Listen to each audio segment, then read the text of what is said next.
Every year, 14,000 of the smartest, most athletic, most disciplined high school students in America apply to West Point.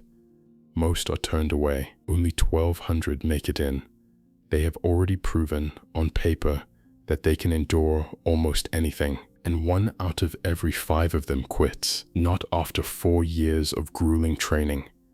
Within the first 7 weeks, the Army has spent decades trying to predict who would survive. They built the most exhaustive admissions algorithm in the country. It could not tell them. A young psychologist named Angela Duckworth thought she might know why. She did not have a military background. She did not have an algorithm. What she had was a 10-question quiz. The book you are about to hear is the story of what those 10 questions revealed. Not just about West Point, but about every field where humans are asked to do something hard for a long time. Sales, teaching, spelling bees, special forces, marriage, parenting, building a company, writing a book. It is the story of a psychologist who started her career convinced she was not smart enough, whose own father told her she was not a genius, and who spent the next 2 decades quietly assembling the evidence that he had asked the wrong question. Over the next hour, I will walk you through every key idea in Grit by Angela Duckworth. Why our obsession with talent is the single biggest obstacle to becoming great at anything. The formula for achievement, where effort counts not once but twice. The 4 hidden assets that all gritty people share, and how you build them deliberately from the inside out. What gritty parents do that the rest get wrong, and the strange truth about cultures, about being a Seahawk, a cadet, a member of any tribe, that turns ordinary people into people who do not quit. By the end, you will not just understand what grit is, you will know whether you have it.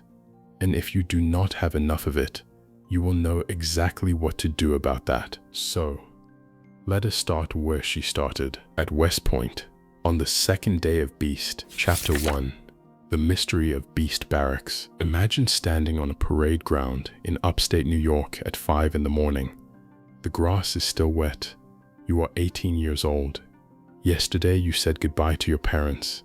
They gave you exactly 90 seconds to do it. Then someone shaved your head, handed you a duffel bag, a helmet, and a gray and white uniform, and told you to find your formation. Now you are standing in that formation, watching the American flag rise, and a senior cadet is screaming at you to step closer to the line. Move up to the line, not touching it, not crossing it, not standing too far back, closer to the line. This is your new life.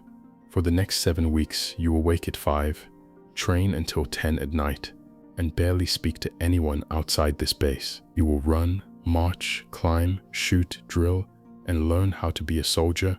You will not see your family. You will not have a weekend.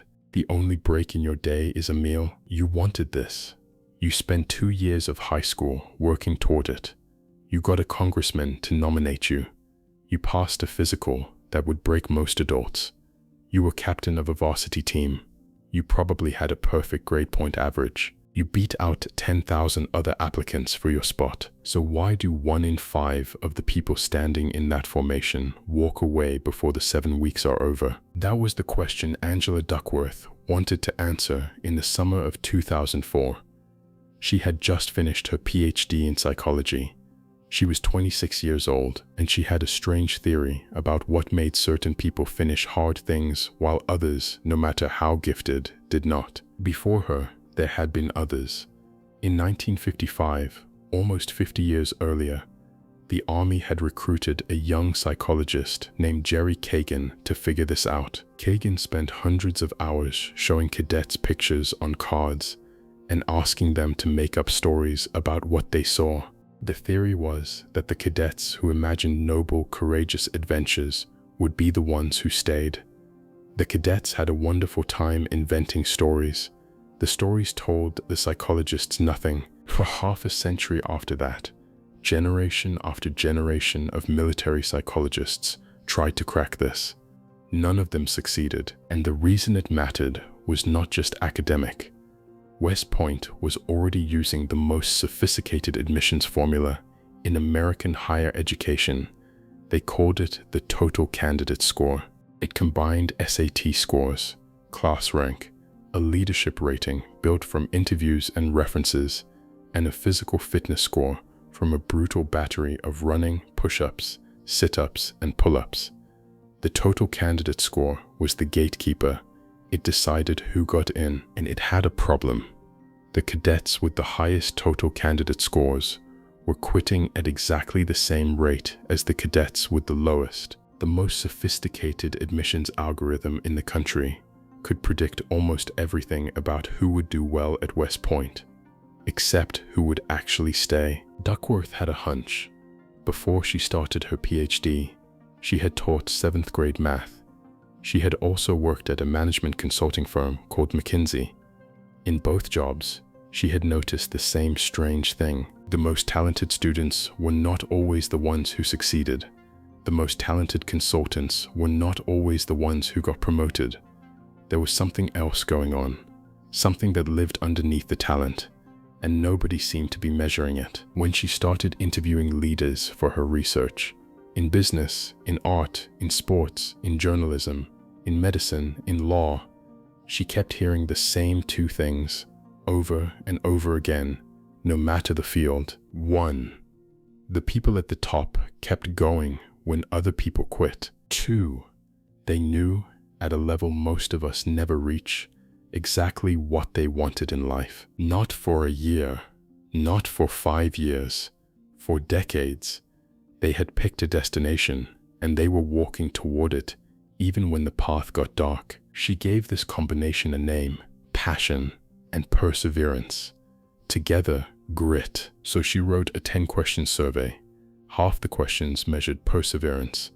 Things like, I have overcome setbacks to conquer an important challenge, or I finish whatever I begin. The other half measured passion. Things like, my interests change from year to year, or I have been obsessed with a certain idea or project for a short time, but later lost interest. In July of 2004, on the second day of Beast Barracks, 1,218 new cadets at West Point took her survey. When the results came in, Duckworth did something every good scientist does first. She checked whether grit was just another way of measuring talent. Maybe the cadets with high SAT scores were also the ones with high grit. Maybe she was about to embarrass herself. There was no correlation, none. Grit and talent had nothing to do with each other. Now things got interesting. By the end of Beast that summer, 71 cadets had dropped out. Duckworth pulled the data. The cadets who quit had the same total candidate scores as the cadets who stayed, the same SAT scores, the same class ranks, the same physical fitness results, the same leadership ratings. The only thing that predicted who would stay and who would quit was the score on that 10-question quiz. She came back the next year and ran the study again. 62 cadets dropped out. Same result. Grit predicted who would survive. The total candidate score did not. But West Point is one place. Was she sure this was not just a story about military training? So she took the quiz to a sales force. Hundreds of men and women working at a real estate company that sold timeshares. A job where you face rejection every single day, sometimes every single hour. She gave them the grit scale. 6 months later, 55% of them had quit. Grit predicted who would stay. Extroversion did not. Emotional stability did not. None of the other personality traits did. She went to the Chicago public school system. Thousands of high school juniors took the grit scale alongside a battery of other tests. A year later, 12% had dropped out. The students who graduated on time had higher grit scores, more than how much they liked school, more than how engaged they felt, more than how safe their classrooms were. She tested it on the Green Berets, the Army's most elite special forces unit, whose selection course is so punishing that 42% of candidates quit voluntarily before it ends. Grit predicted who made it through. Same result, every single time, in every single field. Now stop for a moment and think about what that means. The thing that predicts whether you will finish what you started, across the military, across sales, across high school, across special forces selection, is not how smart you are. It is not how athletic you are. It is not how charismatic you are, or how stable you are, or how confident you are. It is something you can measure with 10 questions, which raises an uncomfortable question. If grit matters more than talent, and the science says it does, in setting after setting, then why have we spent our entire lives being told the opposite? To understand that, we need to talk about why we love talent so much, why we cannot help ourselves, and why that love is the single biggest thing standing between you and the life you want. Chapter 2. The Talent Trap. Before Angela Duckworth was a psychologist, she was a teacher. 7th grade math. The students were 12 and 13 years old. Most of them lived in apartment complexes where the elevators did not always work. She loved the smart ones. She would walk into class and a few hands would go up before she even finished writing the problem on the board. Those kids were a joy. They asked good questions, they caught things she had not noticed. They were, in her words, sharp, and then she would give a test. And some of those sharp kids would fail it. And some of the kids she had quietly written off. The ones who took longer, who asked her to repeat things, who looked confused for most of the lesson, those kids would ace it. How was that possible? She would sit in her car after school, going through the papers, and she could not make the data say what she expected. The kids she had labeled talented were not always the ones learning the material. The kids she had labeled slow were not always slow at all. Some of them just needed more time.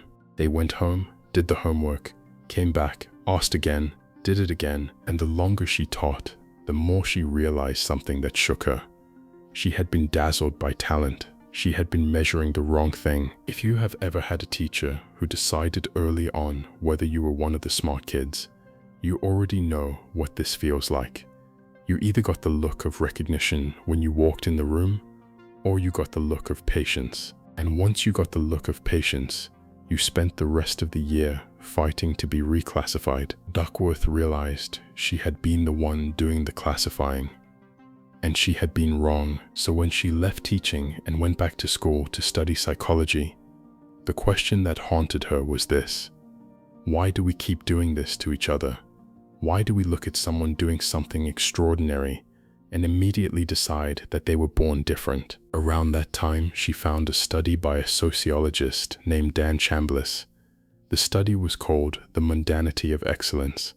The title told you everything you needed to know. Chambliss had spent 6 years living with competitive swimmers, not weeks, years. He swam with them, traveled with them, drank coffee with them, sat through their dawn workouts in cold pool decks all over the country. He started at the local swim club level and worked his way up to the Olympic team, and what he found shocked him. Excellence. The kind of excellence that makes the rest of us stare in disbelief was not made of one magical ingredient. It was made of ordinary things, hundreds of them, maybe thousands. A clean turn, a tight streamline, the angle of the entry, the way you grip the wall before the push-off, the breakfast you eat, the hour you go to bed, the way you walk into the pool before a meet. None of those things by themselves looked like genius. None of them were superhuman, but assembled, performed correctly, every single day, year after year, they added up to something the rest of us called a miracle. When Chambliss showed his findings to a friend, the friend told him he had a problem. "You need to spice this up," the friend said. "Make these people more interesting." But that was the whole point. The athletes were not extraordinary in any single moment. They were extraordinary in the accumulation. Duckworth called Chambliss. She asked him whether he still believed it. After all these years, he told her a story. In 1984, Mark Spitz, the swimmer who won 7 Olympic gold medals in 1972 and was the most famous swimmer in the world before Michael Phelps, came out of retirement. He was 34 years old. He had been out of the pool for 12 years. He showed up one day at a training facility where a swimmer named Rowdy Gaines, the reigning world record holder in the 100-meter freestyle, was working out. They got in the pool together. They started doing 50-meter sprints, just back and forth, 2 laps each, full speed, like a mini competition. Gaines won most of them.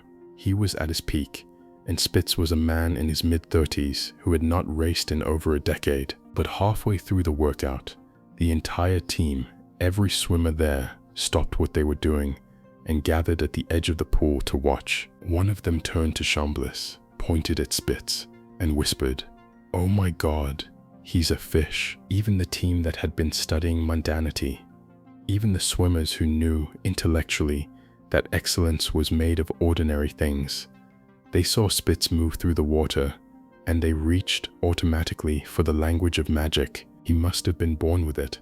He was a fish. This is what Duckworth started to understand. The instinct to call something a gift, to label it talent, to call it natural, to say she was just born that way, runs deep in us, deeper than we know. Even people who have devoted their lives to disproving it cannot help reaching for it. Chambliss told Duckworth she should read Nietzsche. Nietzsche, the 19th century German philosopher, had thought about this 2 centuries ago, and he had figured out why we do it. He wrote that we mythologize genius because the alternative is unbearable. Because if greatness is not given but built, if it is the product of work that any of us could have done, then we have no excuse for not being great ourselves. As Nietzsche put it, to call something divine means here, there is no need to compete. Read that line again. To call something divine means here, there is no need to compete. Calling someone a genius is how we let ourselves off the hook.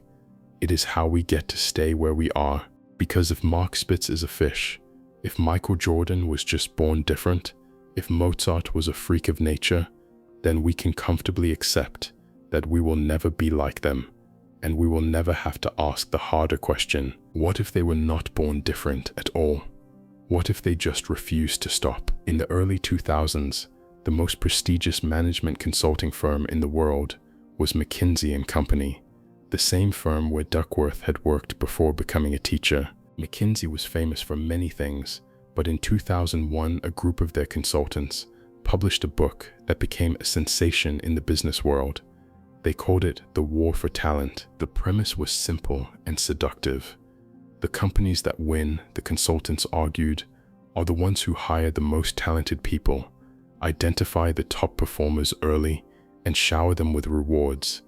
The companies that lose are the ones who waste resources on the average, hire the stars, pay the stars, promote the stars, get rid of everyone else. One of the companies that took this advice most seriously was a Houston-based energy firm that had been told repeatedly by the smartest consultants in America that it was building the future. The company hired the highest GPAs. It recruited from the top business schools. It paid its rising stars enormous bonuses. It created an internal culture where talent was the only currency that mattered. The company was Enron. You know how that story ended. Enron collapsed in one of the largest accounting frauds in American history. The people who had been identified as the most talented, the ones at the top of the internal ranking, the ones McKinsey had held up as exemplars, turned out to be exactly the people most willing to cheat. Because in a culture where talent is the only thing that matters, looking talented becomes more important than being honest. And by then, Duckworth was starting to suspect something even more uncomfortable. Our love of talent does not just keep us from doing the work ourselves. It quietly poisons everything around us. It tells the gifted child she does not need to try. It tells the average child she has no chance. It rewards people who look like winners instead of people who do the actual winning. It creates institutions full of impressive resumes and no resilience, which brought Duckworth back to the original mystery. If talent is not what makes people great, and the more she looked, the clearer it became that it was not, then what is? What is the actual formula? As it turns out, there is one. Real psychologists have actually written it down. It has two factors, and the way the two factors combine is going to change how you think about every person you have ever envied. Chapter 3. The Formula That Changes Everything. In her second year of graduate school, Angela Duckworth met every week with her advisor, a man named Marty Seligman. Seligman was, at the time, one of the most famous psychologists in the world. He had pioneered the study of learned helplessness. He had created the entire field of positive psychology. He was 60 years old, 6 feet tall, and spoke in a low baritone that made every conversation feel like a verdict. Duckworth was always nervous around him. Most of his graduate students were. One afternoon, she walked into his office to give him an update on her latest study. She was halfway through her sentence when Seligman cut her off. "You haven't had a good idea in 2 years. She blinked at him. She had not even been in graduate school for 2 years. Seligman sat back and folded his arms. He told her she was capable of running sophisticated statistics. She had figured out how to get every parent in the school district to sign her consent forms. She was making good observations, but she did not have a theory. She did not have a theory of achievement. She asked him what he meant by a theory.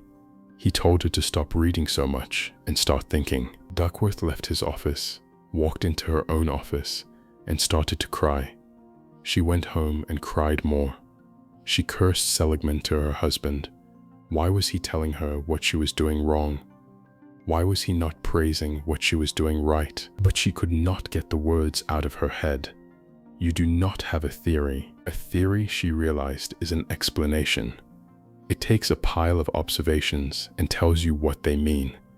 She had been collecting observations for years about teaching, about consulting, about West Point, about the spelling bee, about special forces. She knew talent was not enough. She knew effort mattered, but she had not figured out the actual relationship between them. So she sat down at her computer, opened a blank document, and started trying to write an equation that fit her data.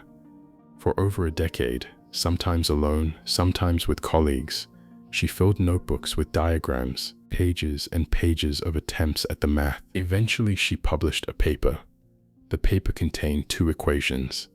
Together, they were the simplest possible theory of how anyone goes from talent to achievement. The first equation, talent times effort equals skill. The second equation, skill times effort equals achievement. Read those again. Talent times effort equals skill. Skill times effort equals achievement. Look at what shows up in both equations. Talent appears once. Effort appears twice, which means whatever amount of natural ability you have, your talent, the speed at which your skill improves when you actually work at it, that ability gets multiplied by effort to produce skill in the first place. And then your skill, once you have it, gets multiplied by effort again to produce anything the world will ever see. Effort builds your skill, and effort makes your skill productive. It counts twice. Now imagine 2 people in the same field. Person A is twice as talented as person B. By the first equation, person A picks things up twice as fast, but person B works twice as hard every single day. By the second equation, person B turns whatever skill they have into twice as much output. The math compounds. By the end of a decade, the slightly less talented person who worked twice as hard is not just keeping up with the talented one. They have pulled ahead. You probably know this person. They are in every field. They are the colleague nobody picked first who somehow ended up running the department. The athlete who was never the most gifted on the team and ended up the only one still playing professionally at 35. The writer who got cut from the school newspaper and is now publishing novels. Take a man named Warren Mackenzie. He is a ceramicist in Minnesota. At 92 years old, he is still working at the wheel every day. He has been doing this for almost his entire adult life. A good potter, Mackenzie says, makes 40 to 50 pots a day. Most are mediocre. A few are decent. Of those, only a handful are good enough to sell.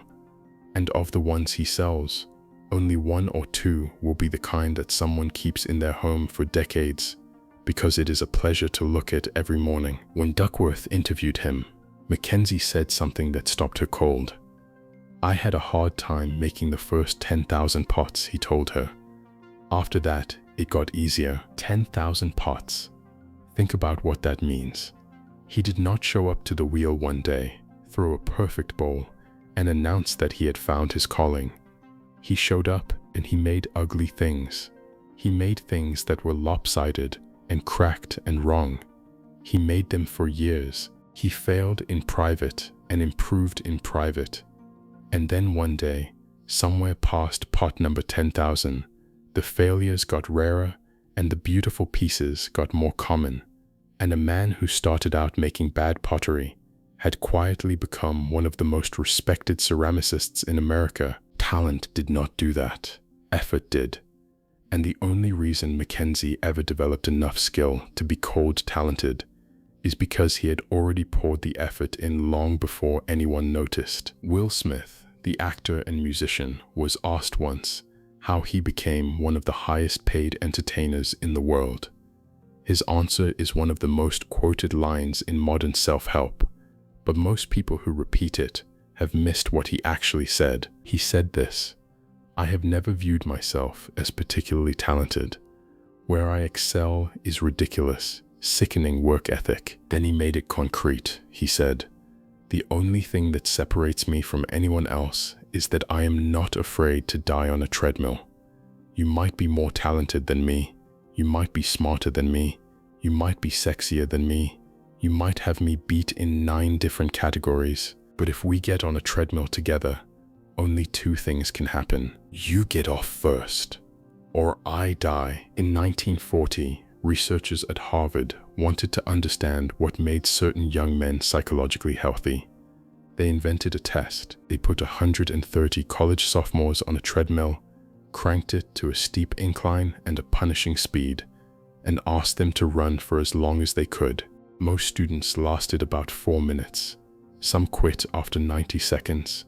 A few held on far longer. Decades later, a psychiatrist named George Vaillant tracked down those same men in their 60s.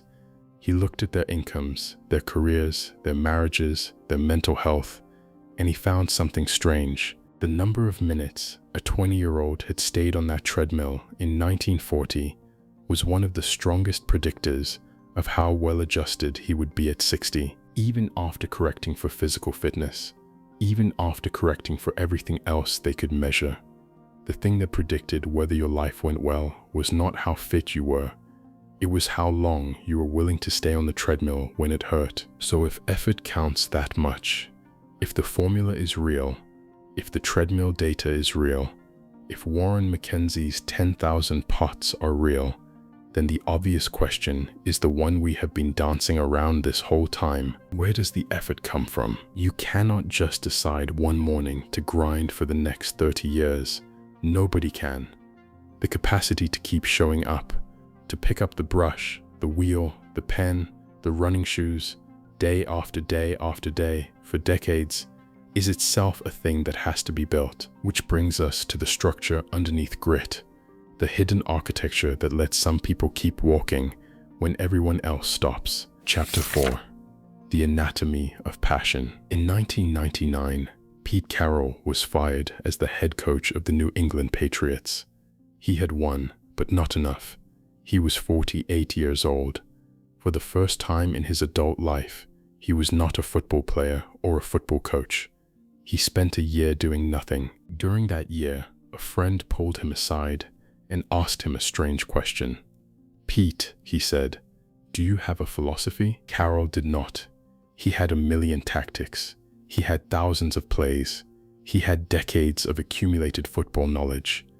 But he had never sat down to ask himself the bigger question: what am I trying to do in life? His friend told him he needed one, because if the chance ever came again, if some team out there gave him another head coaching job, he would need a philosophy to organize everything underneath it. So Carroll sat down with notebooks and pens and tried to figure it out.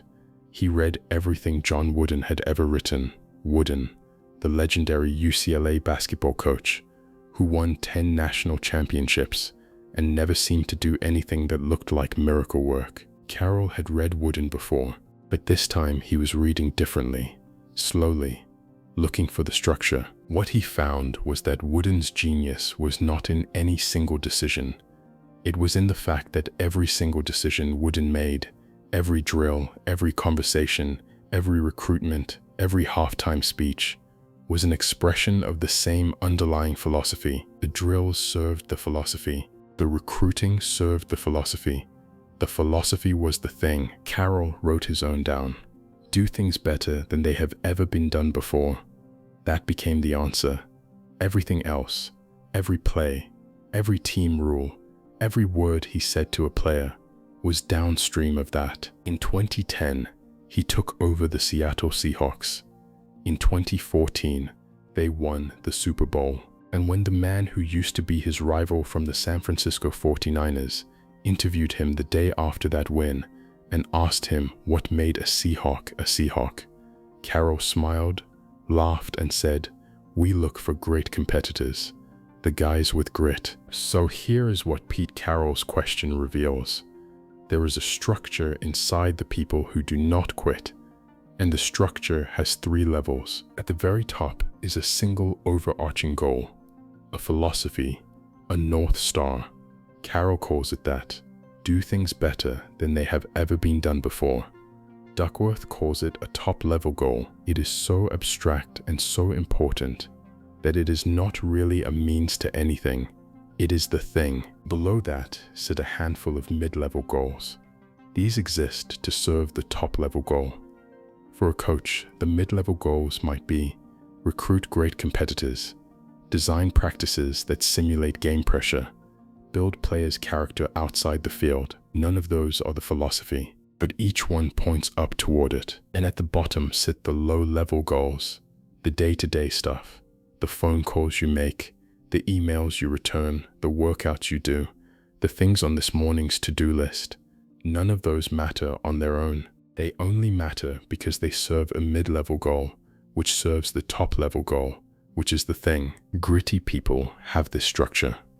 Most people do not. Most people have a tangle of low-level goals.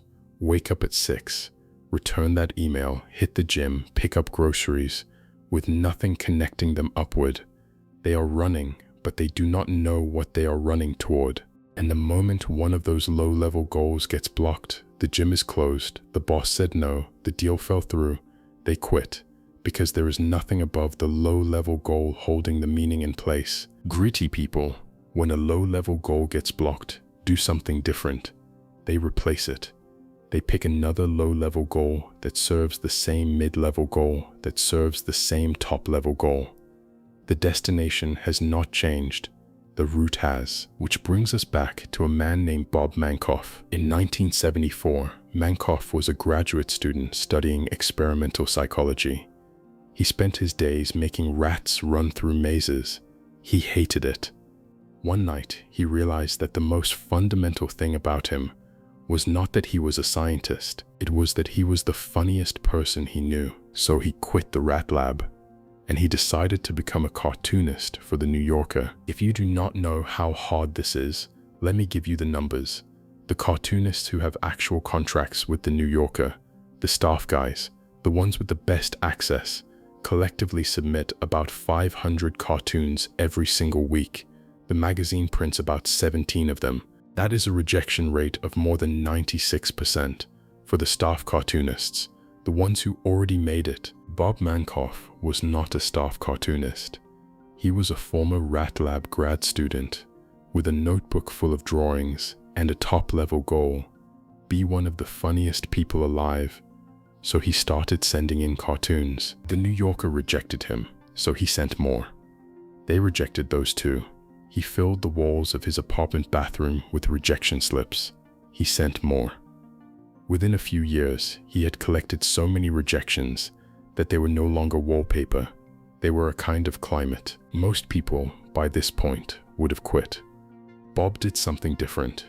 He went to the New York Public Library, found the bound volumes of every issue of the New Yorker, that had ever been printed since 1925 and started reading every cartoon, every single one, trying to figure out what they had in common. He thought maybe his drawing was bad, but some of the most beloved New Yorker cartoonists could barely draw. He thought maybe his captions were the wrong length, but the captions varied wildly. He thought maybe his style of humor was off, but the published cartoonists ranged from the absurd to the satirical to the philosophical. Eventually he saw it. The only thing all the cartoons had in common was that they made the reader think. And the only thing the published cartoons had in common was that each one had a distinctive personal style. So Bob developed his own style. He started building images out of thousands of tiny dots, a technique called pointillism that he had loved since high school when he discovered the painter Georges Seurat. He kept submitting.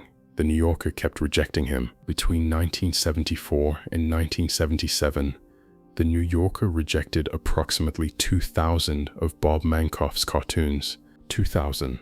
Stop and try to feel that number for a moment.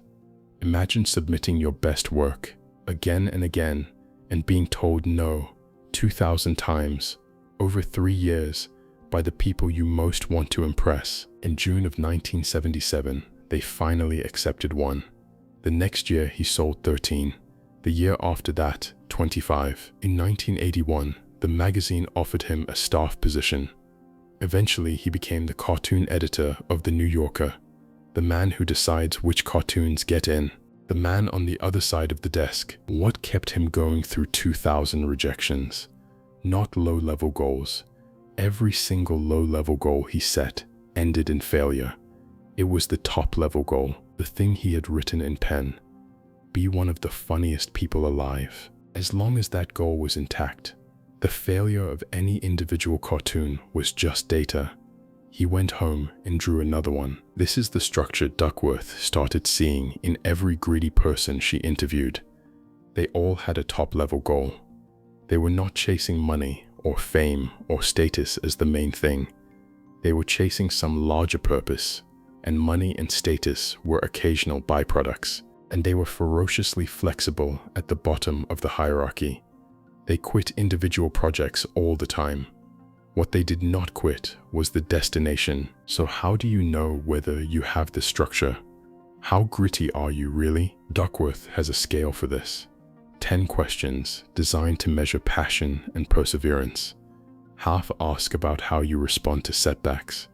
The other half ask about how steady your interests have been over the years. You do not need to take the test right now to know roughly where you sit. Ask yourself a few honest questions instead. When you started something important, a degree, a business, a creative project, did you finish it, or did you move on to something more exciting 6 months in? When something goes wrong, do you stay with the problem, or do you find a reason to abandon it? Are you still working on what you were obsessed with 5 years ago? 10. If you flinched at any of those questions, you are not broken, you are normal. Most adults score in the middle of the grit scale. And here is the good news Duckworth's later research uncovered. Grit grows. On average, people in their 60s score higher than people in their 20s. Some of that is because the gritty live longer, but most of it is because they got grittier, which means the question is not really, do you have grit? The question is, how do you grow it? Duckworth answers that question with 4 specific assets, 4 psychological foundations that every gritty person develops in roughly the same order. They are not personality traits. They are not gifts. They are things you build. And the first 2 are where every paragon of grit she has ever interviewed begins. Chapter 5. Interest and Practice. A few years ago, somebody posted on Reddit. The title of the post was, "A Passing Interest in Everything. I don't know what to do with my life." It read like this: I'm in my early 30s, and I still have no idea what to do with myself. My whole life, I've been told how smart I am and how much potential I have. I'm interested in so many things that in the end, I'm afraid to try any of them. If that hits a little close to home, you are not alone. Duckworth gets a version of this email almost every week. 20-somethings come to her office asking her what they should do with their lives. She has been studying this exact question for 2 decades, and the answer that the science of grit gives you is not the answer commencement speakers gave you. It is not follow your passion. It is something stranger and more useful. You do not find your passion. You build it. Every paragon of grit Duckworth has interviewed talks about their passion as if it were always there, as if they knew at age 6 that they were destined to be a chef, a swimmer, a writer, a coach, and they did know, they will tell you. But that is the story they tell now, looking back. When you actually trace the path, it is a lot messier. Take Rowdy Gaines, Olympic gold medalist. The man Mark Spitz raced in 1984. If you asked him, he would say he was born to swim. But here is what he told Duckworth. As a kid, he played football, then baseball, then basketball, then golf, then tennis. In that order, he kept telling himself that if he tried enough sports, he would find one he was passionate about. He landed on swimming almost by accident, and even then he was not sure. On the first day of tryouts, he stopped by the school library to look up track and field, just in case swimming did not work out. Or Mark Vitry, the chef who has won the James Beard Award, the closest thing American cooking has to an Oscar. As a young man, he wanted to be a musician. He moved to Los Angeles, studied at a conservatory, played in a band. He took restaurant jobs to pay the bills. One day it occurred to him that the music was draining him and the restaurants were lighting him up. He went to Italy and apprenticed in a kitchen, and only then did he realize that cooking was the thing. Even Julia Child, the woman who taught Americans how to make French food, did not fall in love with cooking until she was almost 40. She had grown up indifferent to it. Her first taste of perfectly cooked sole at a Paris restaurant did not make her a chef. It made her curious. The chef came later, after dozens of meals and conversations and cookbooks and classes, and a husband who kept buying her better knives. The science tells us why this is the pattern. Children are not really capable of identifying their lifelong interests. Most people only start to feel pulled towards specific vocational interests around puberty, and even then, you do not find your interests by looking inward. You find them by interacting with the world, by trying things, by bumping into something that lights you up and noticing, that was interesting. Jeff Bezos put it cleanly. One of the huge mistakes people make is that they try to force an interest on themselves. You cannot make yourself care. You can only put yourself in places where caring might happen. And here is the part most people miss. When you first encounter something that might become your passion, that first bite of perfectly cooked sole, you usually do not even realize what you just felt.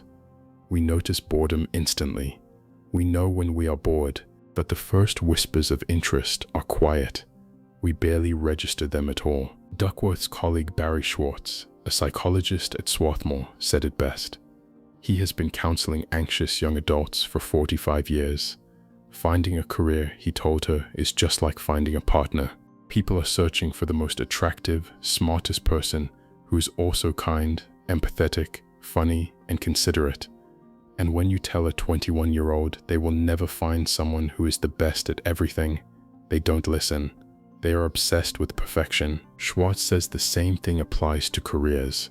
You only discover the nuances and joys of something after focusing on it for a long time and getting your hands dirty. At first, everything looks shallow. It is only when you submerge yourself that you discover the depths. Knowing a possible partner, not your perfect soulmate, but a promising partner, is just the beginning. The same is true of work. So here is the first asset of grit: interest. Not the lightning bolt epiphany the movies promised you. The quieter, weirder, longer process of trying things, noticing the small flickers, and following them, of being patient enough with yourself to let an interest become a fascination, and a fascination become a calling. But interest on its own is not enough. Lots of people are interested in lots of things. Very few of them ever become good at any of those things. So once you have something that calls you back day after day, the question becomes, what do you actually do with it? How do you turn interest into mastery? Which brings us to the second asset. Once Duckworth had her formula written down, talent times effort equals skill. Skill times effort equals achievement. She became obsessed with a follow-up question. If effort matters this much, are there different kinds of effort? Is an hour at the piano the same as any other hour at the piano? Or does some practice actually make people better, while other practice just makes them busier? She found her way to a psychologist named Anders Ericsson. Ericsson had spent his career studying world-class experts, Olympic athletes, grandmaster chess players, concert pianists, prima ballerinas, professional golfers, champion Scrabble players, expert radiologists.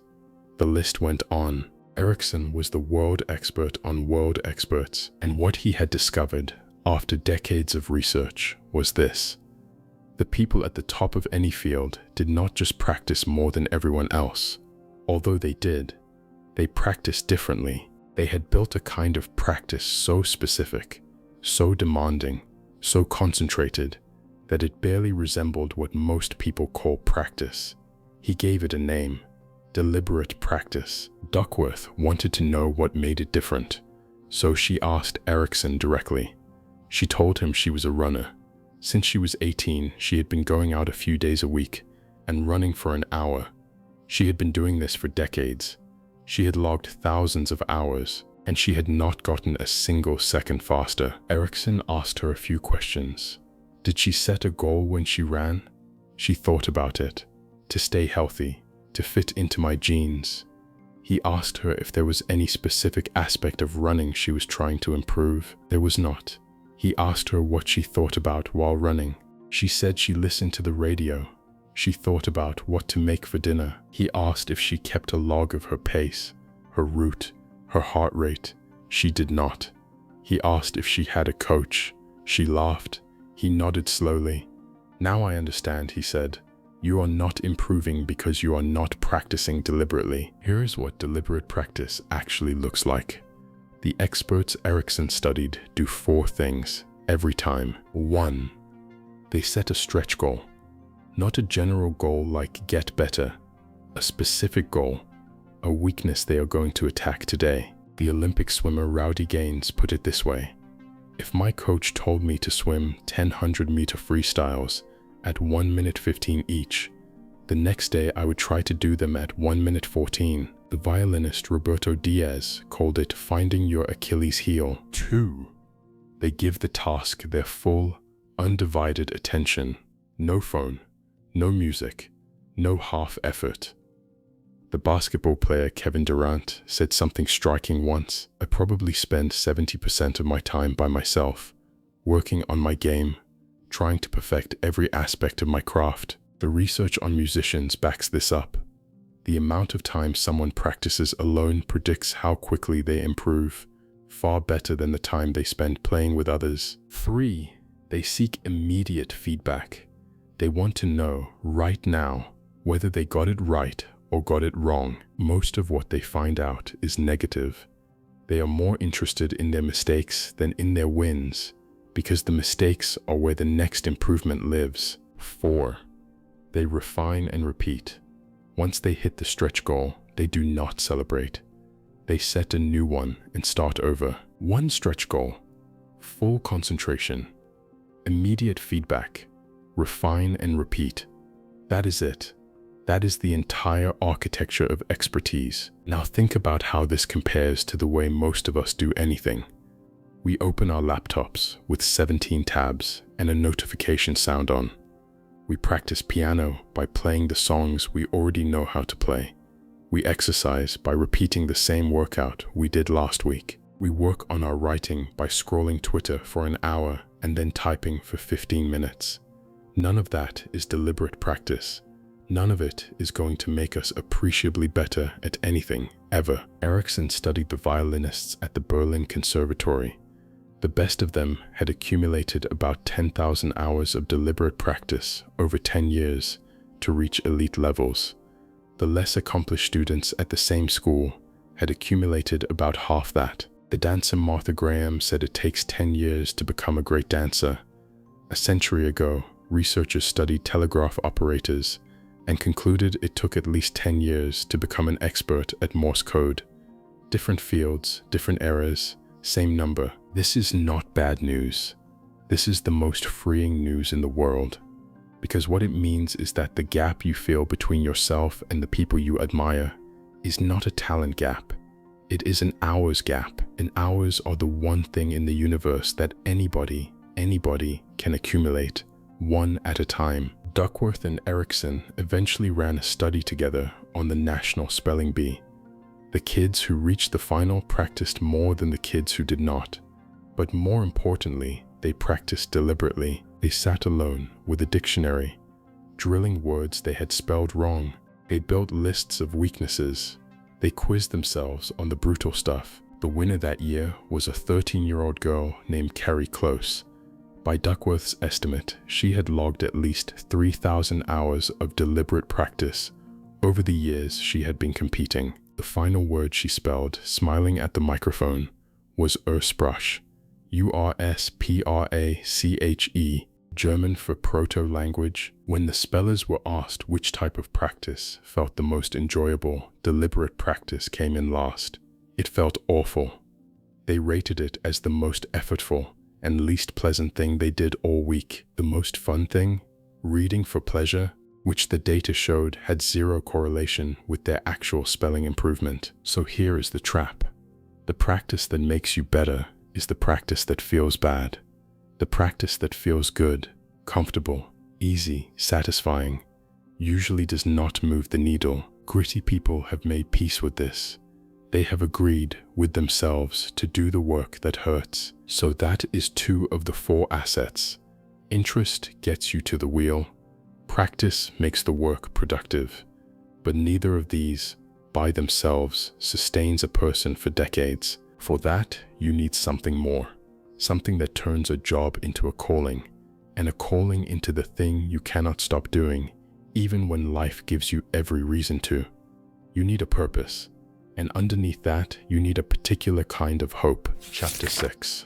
Purpose and Hope. In 2000, a 1-year-old girl named Alex Scott was diagnosed with a kind of childhood cancer called neuroblastoma. By the time she was 4, she had endured years of treatment.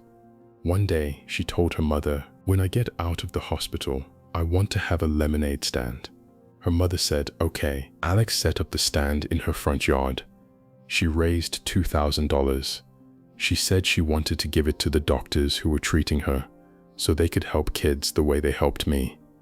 That summer she did it again, and then she did it again, and other children she had never met, started setting up lemonade stands of their own in her name. Alex died at the age of 8. By that point, the lemonade stands she had inspired had raised more than $1 million. The foundation that still bears her name has now raised over $100 million for childhood cancer research. Take a breath with that one for a second. A 4-year-old in the middle of cancer treatment set up a lemonade stand because she wanted to help other kids. That is not a normal 4-year-old. That is somebody who had something most adults will spend their entire lives looking for and never find. A purpose so clear that it organized everything else around it. In Duckworth's research, the 3rd asset of grit is purpose, and she defines it precisely. Purpose is the intention to contribute to the well-being of others. It is not your hobby. It is not your job description. It is the answer to the question, why does what I do matter to anyone besides me? Most people are not Alex Scott. Most of us do not start with purpose. We start with interest, and then somewhere along the way, usually after we have already gotten good at something, we start to see how the thing we do could matter for somebody else. The interest becomes a calling. The job becomes a vocation. Take Jane Golden. She grew up in Philadelphia, fell in love with painting, and moved to Los Angeles to become a muralist. In her late 20s, she was diagnosed with lupus. Doctors told her she did not have long to live. She told Duckworth, "It shocked me. It gave me a different perspective on life. Her symptoms eased, and she realized she was going to live longer than the doctors predicted, but she would live with chronic pain every day for the rest of her life. She moved back to Philadelphia and started a small mural workshop at City Hall. 30 years later, that workshop has become the largest public art program in the world. Jane Golden, now in her late 60s, works from early morning to late at night, 6 or 7 days a week. A colleague once said that working with her is like running a political campaign on the night before the election, except the night before the election never ends. When Duckworth asked her about the lupus, Jane was matter-of-fact about the pain. She does not pretend it is not there. There are moments I break down crying, she told a reporter once. I think I cannot push that giant rock up the hill anymore, but self-pity gets me nowhere, so I find a way to recharge. Then Duckworth asked her why. Why keep going through that much pain for that many hours, for that many decades? Jane said this: everything I do is for other people. That is what drives me. It is a moral imperative. Then she said it shorter. Art saves lives. There is a parable Duckworth uses in her book. 3 bricklayers are working on a wall. A stranger comes by and asks each of them what they are doing. The first bricklayer says, I am laying bricks. The second one says, I am building a church. The third one says, I am building the house of God. The first bricklayer has a job. The second has a career. The third has a calling. A Yale researcher named Amy Wisniewski has studied this for years. She finds that no matter what the actual work is, people sort themselves into those 3 buckets cleanly. About 1/3 of any workforce considers what they do a job, a paycheck, a necessity like sleeping. About 1/3 consider it a career, a step toward another better job. And about 1/3 call it a calling, the most important thing in their lives. The people who call their work a calling have far more grit than the people who call it a job. They miss work 3 times less often. They report higher life satisfaction. They are healthier. They are happier. And it is not because they got lucky and stumbled into noble professions. Janitors and zookeepers and accountants can all be in any of the 3 categories. The difference is not the job. The difference is the story they tell themselves about what the job is for. So that is the 3rd asset. Purpose. The conviction that what you do matters to somebody besides you. You can build it. You can deliberately ask every day, who does my work serve? But it usually shows up after the interest and the practice have already taken root. But there is one more thing every gritty person has. And without it, the other 3 assets collapse the first time life punches you in the mouth. Because life will punch you in the mouth. And what you do in the seconds after that determines everything. In her first year of college, Duckworth signed up for a neurobiology class. She showed up early. She sat in the front row. She copied down every equation, every diagram. She did all the readings, all the problem sets. She felt prepared. She failed the first exam. She walked into her academic advisor's office holding the paper, devastated. He looked at her grade and said, "You should consider dropping the class. You have 3 more years. You can come back to it." She told him she had taken advanced biology in high school. He asked how she did. She said she got an A, but, she added, the high school class had not really taught them this much. He nodded, as if that confirmed what he already suspected. She was in over her head. She studied harder for the midterm. She failed the midterm too, so she walked back to the advisor's office. This time he was firmer. "You really do not want a failing grade on your transcript. You can still drop the class without it affecting your GPA." She thanked him and closed the door behind her. In the hallway, she did not cry. She stopped and ran through the facts. 2 failed exams, 1 more, the final, to go. If she stayed, she would probably fail it and have a failing grade on her transcript forever. If she dropped, she would walk away safe. Then she clenched her fists, walked straight to the registrar's office, and declared neurobiology as her major. For the rest of that semester, she did not just study harder. She tried things she had not tried. She went to the teaching assistant's office every single day. She asked for extra practice problems. She practiced solving the hardest ones under timed conditions, simulating the test. She did not give herself permission to coast. She got the highest grade in the class on the final. But this is not really a study harder story. It is the story of a moment. The moment in the hallway when she had every reason in the world to quit. When the smartest people in her life were telling her to quit. When her own grades were telling her to quit. When quitting would have been the rational decision, and she did not quit. She got grittier. That moment, Duckworth would later write, was the moment she learned what hope was. There are two kinds of hope. The first is the hope that things will get better, that tomorrow will be a sunnier day, that the universe will rearrange itself, that something out there will save you. This is the hope of the spectator. It does not require you to do anything. Gritty people do not have that kind of hope. Gritty people have the other kind. The kind that says, I am going to make tomorrow better. I do not know how yet, but I am not going to stop until I figure it out. A psychologist named Carol Dweck, you may have heard the name, has spent 40 years studying what makes some people respond to failure by trying harder and others by giving up. She calls these two responses the growth mindset and the fixed mindset. People with a fixed mindset believe their abilities are essentially set, smart or not, talented or not, good at this or not.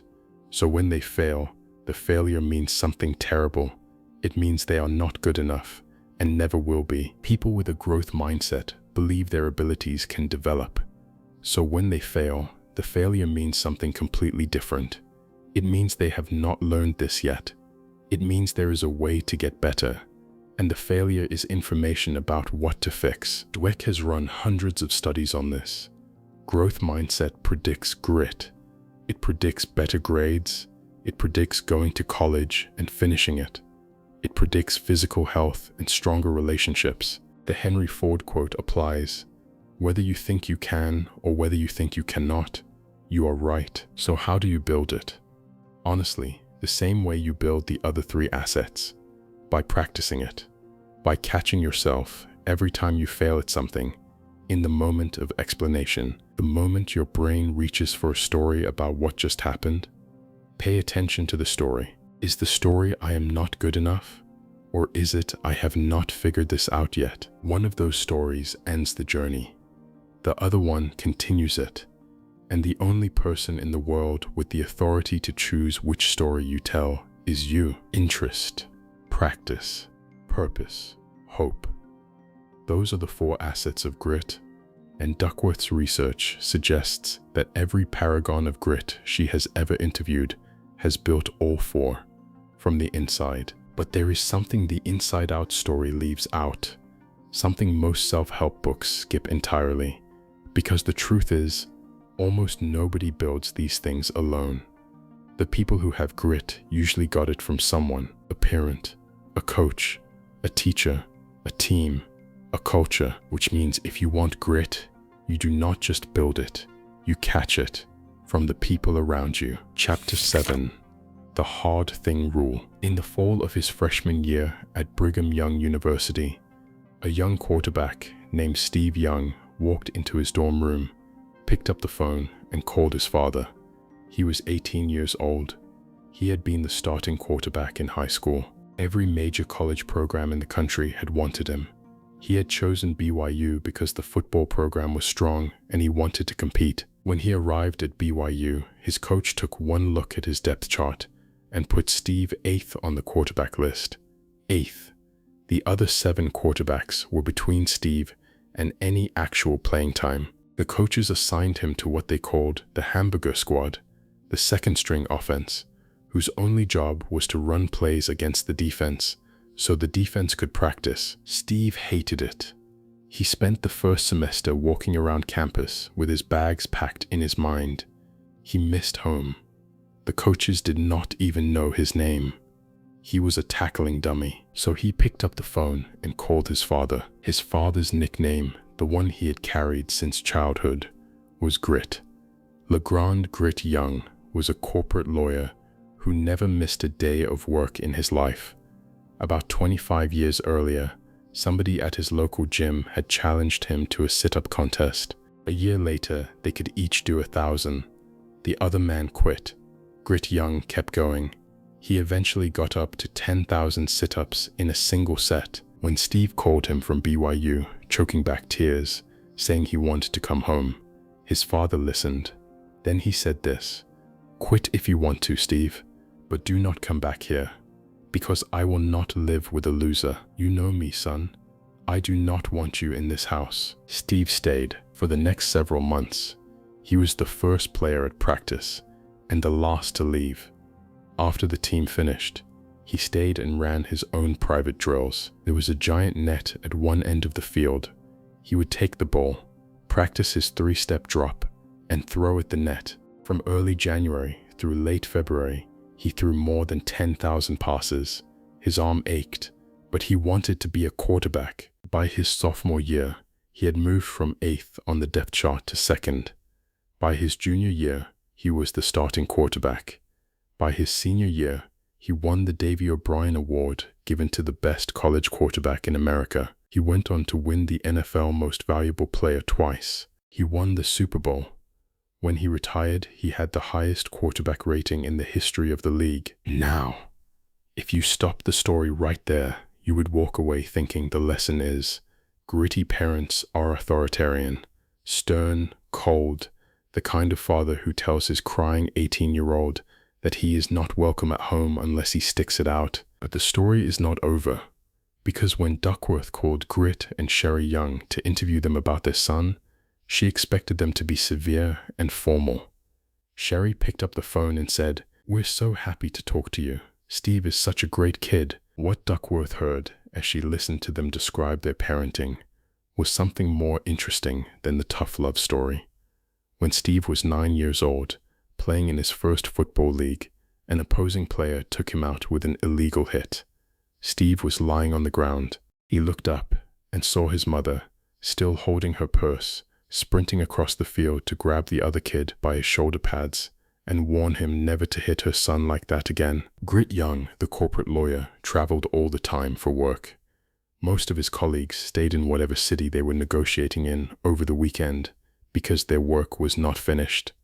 Grit always came home. Once he was in Montana negotiating with an aluminum plant. Friday night, the airport fogged in and his flight got cancelled, so he rented a car, drove to Spokane, caught a flight to Seattle, then another to San Francisco, then a red-eye to JFK, then rented another car and drove to Greenwich, Connecticut, just to be at his kids' weekend events. Steve had been an anxious kid. He refused to go to school in 2nd grade. He would not sleep over at other children's houses. His parents did not call him weak. They held him and made him feel safe and slowly walked him through his fears, year by year, until the anxious child became the man who would stand in an NFL pocket with 300-pound men sprinting at him and not flinch. This is the pattern Duckworth found in the parents of every gritty person she interviewed. Not the cold, controlling parents of the tough love stereotype, and not the loose, permissive parents of the friend-not-parent camp. Something more specific: high demand and high support. At the same time, psychologists call this style wise parenting. Wise parents make their children's lives hard in the right ways. They hold them to standards. They expect follow-through. They do not let them quit on bad days. And at the same time, they make their children feel completely safe. They listen. They hold. They show up at weekend games on red eyes from Montana. If you go onto a scatterplot and put demand on one axis and warmth on the other, you get 4 quadrants. Permissive parents are high warmth, low demand. Authoritarian parents are high demand, low warmth. Neglectful parents are low on both. Wise parents are high on both. Decades of research show that kids raised by wise parents are not just better adjusted. They are gritter. They develop the 4 assets faster. They quit less. They achieve more, in school and out. But here is the question that haunts Duckworth, and it should haunt you too if you are a parent or coach or teacher. What if you are not Grit and Sherry Young? What if you doubt yourself? What if you grew up without that model? Her answer is the simplest, most actionable idea in the entire book. She calls it the hard thing rule. In the Duckworth household, the rule has 3 parts. The first part is that every member of the family, including the parents, has to do a hard thing, something that requires daily deliberate practice. For Duckworth, that thing is psychology research plus yoga. For her husband, real estate and running.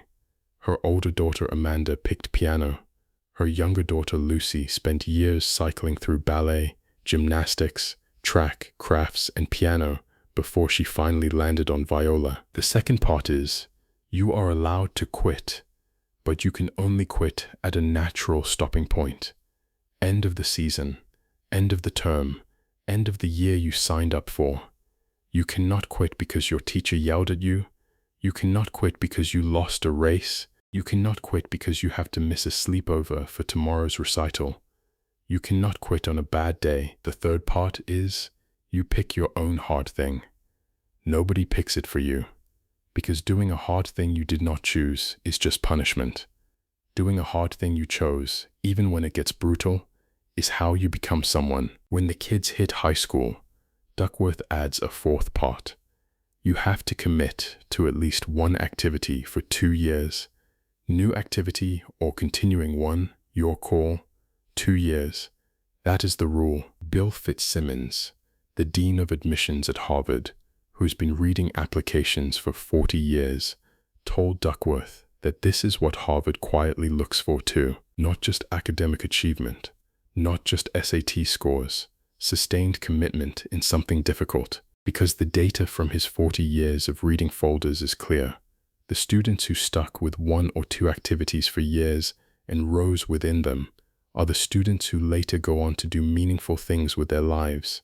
The 1 year here, 1 year there students do not. Fitzsimmons said it this way: after 40 years in admissions, my impression is that most people are born with enormous potential. The question is whether they were ever encouraged to develop the passion and perseverance that turns potential into something real. The hard thing rule is not just for kids.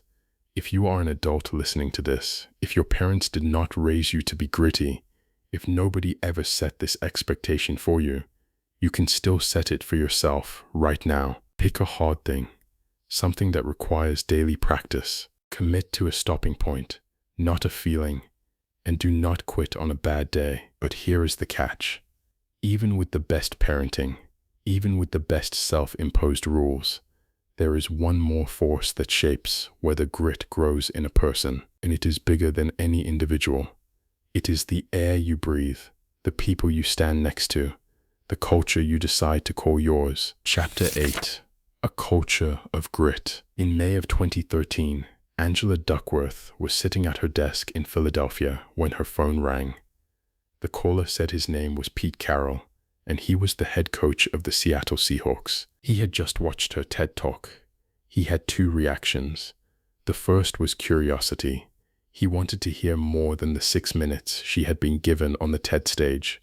The second reaction was irritation, because near the end of the talk, she had admitted on camera that the science had not yet figured out how to deliberately build grit in people. Pete Carroll, sitting in his living room, had leapt out of his chair, shouting at the television, "We do build grit. That is exactly what we do with the Seahawks." He called her up to argue. They ended up talking for an hour, Duckworth at her desk, Carroll on speakerphone in Seattle with his closest assistants gathered around. He told her what they were trying to do with the team. She told him what she was learning in her research. By the end of the call, she had agreed to fly out and watch them work. 9 months later, in February of 2014, the Seattle Seahawks won the Super Bowl. They beat the Denver Broncos 43-8, one of the most lopsided championship games in NFL history. The day after the game, a reporter asked Pete Carroll what made a Seahawk a Seahawk. He smiled. "We look for great competitors," he said. "Those are the guys with grit. They're always determined to win, to prove what they're worth. They're resilient. They don't let setbacks knock them down. That's the attitude. We call it grit. What Carol had figured out, and what Duckworth started to realize about cultures of all kinds, is that grit is not just a private psychological trait, it is also a social one. The people around you teach you every single day what is normal. They teach you by their behavior what you do when you get tired, what you do when you get yelled at, what you do when you fail. If you stand next to people who quit when things get hard, you will quit too. Not because you are weak, because that is what humans do. We absorb the norms of the people we identify with. We become Seahawks, or we become whatever group we happen to be standing in. Duckworth saw the same pattern outside football. At KIPP schools, the network of public schools that has been quietly producing extraordinary outcomes for low-income kids for decades, the students call themselves KIPPsters. It is a noun, not an adjective. You do not say a KIPPster is hardworking. You say you are a KIPPster. The identity is the thing, and the identity, once it lives in you, does the work that willpower used to have to do. The Finns have a word for this, sisu. It does not translate cleanly into English. It means something like grit, mixed with stubbornness, mixed with the refusal to break in a winter that has been trying to break you for centuries. Finns will tell you sisu is not just a personal trait, it is a Finnish trait. To be Finnish is partly to have sisu, and that identity, passed down through generations, does its own quiet work on every kid who grows up inside it. Here is the most useful sentence Duckworth offers anyone trying to live this. If you want more grit, find a culture of grit and join it. If you lead an organization and you want grittier people, build one. You do not have to be the strongest one alone. You have to find the right people to stand next to. The team that does not quit. The friends who hold you to higher standards than you would hold yourself to. The boss who refuses to let you coast. The peer group whose ordinary average is your stretch goal.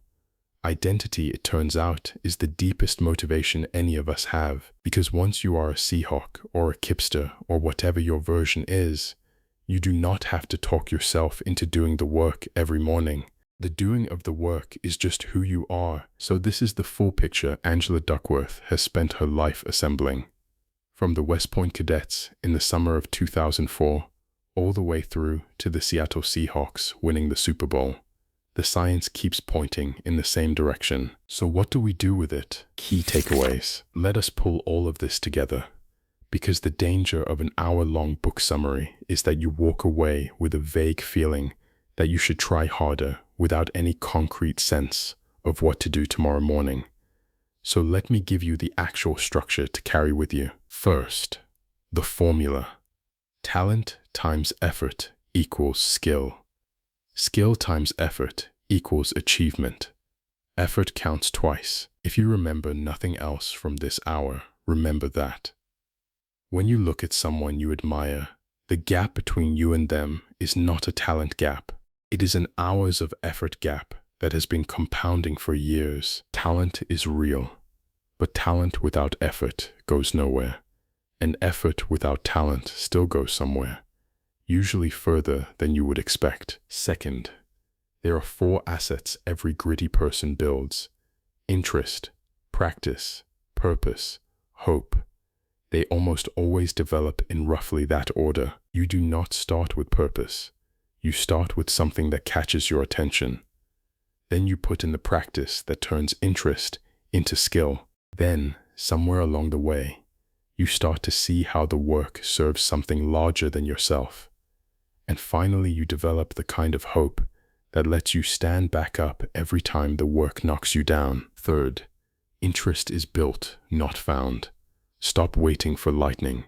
Try things. Notice the small flickers. Follow them. Submerge yourself in something long enough to find out whether it has depth. Most people quit at the surface of every interest because none of them feel like the one. Gritty people stay long enough to find out. Fourth, practice is not just hours. It is deliberate hours. Set a specific stretch goal. Give it your full attention. Demand immediate feedback. Refine and repeat. Most of what you call practice in your life right now is not practice. It is repetition. If you want to actually get better, the practice needs to hurt a little. The discomfort is the signal that you are doing it right. Fifth, purpose multiplies everything. Ask yourself, today, who does my work serve? If the answer is only me, your motivation will be brittle. If the answer involves other people, your children, your customers, your community, anyone outside yourself, your motivation will be far more durable than you realize. Sixth, hope is a choice. When you fail at something, you have a split second to decide what the failure means. It can mean, I am not good enough, or it can mean, I have not figured this out yet. The science is unambiguous about which story leads to a better life. Catch yourself in the moment of explanation and keep choosing the second story. Seventh, apply the hard thing rule to yourself. Pick something that demands daily deliberate practice. Commit to a stopping point, not a feeling. Do not quit on a bad day. If you have kids, apply the rule to them. Pick your own. Cannot quit mid-season. 2 years minimum at the right age. Build the gymnasium. Eighth, find your Seahawks. Whatever your version of greatness is, there is a tribe of people somewhere who are already living it. Find them. Stand next to them. Let their average become your standard, because grit is contagious in the same way quitting is contagious, and you are going to catch one or the other from whoever you spend your time around. And ninth, and this is the one Duckworth comes back to again and again at the end of her own book, grit grows. It is not a fixed trait. People in their 60s score higher on the grit scale than people in their 20s, not just because gritty people live longer, because most of us are quietly, slowly getting grittier as we go. The question is not whether you can become a person with grit. You already are becoming that person.